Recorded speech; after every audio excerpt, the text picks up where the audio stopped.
Olá! Se você está buscando inspiração para a decoração de Natal diferente, fique comigo neste vídeo que eu compartilho a montagem da minha árvore de Natal invertida, uma ideia moderna e cheia de charme. Utilizei uma estrutura de ferro para fixação da árvore. Fixei com aquelas presilhas chamadas enforca-gato. Coloquei aí na base superior um cachepô que eu ensinei no vídeo anterior, feito com aqueles galões de água vencido.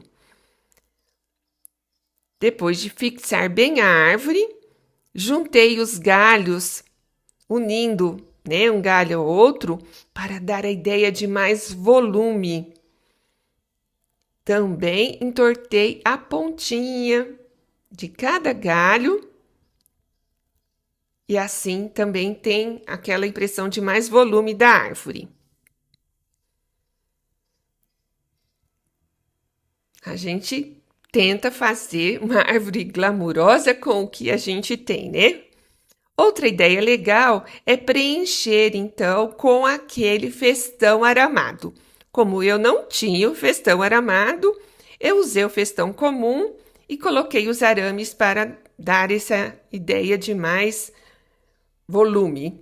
E aí, então, observe que já tem outra cara na minha árvore. Coloquei o pisca-pisca, fazendo zigue-zague.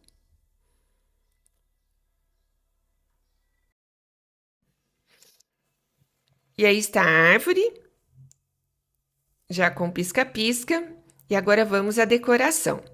Usei pedaços de tule verde, bem franzido, para preencher esse espaço entre o cachepô e a árvore. Fiz um laço bem glamuroso que eu te ensino no próximo vídeo. E aí, já está ficando legal, né?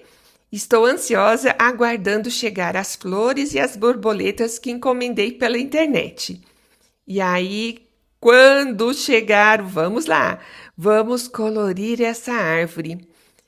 Só abri os galhos das flores e fui encaixando. As borboletas são muito coloridas. Ela vem com um adesivo autocolante e é só encaixar e colar onde você quiser. Colei algumas no fio do pisca-pisca, outras diretamente nas flores. E assim ficou a minha árvore de Natal. Muita cor e luz neste Natal. Gostou? Comente aí o que você achou desta ideia. E siga para mais vídeos. No próximo vídeo eu ensino como fiz esse laço bem glamuroso. Comente se você gostou e compartilhe com amigos nas mídias sociais. Um beijo no seu coração e até o próximo vídeo.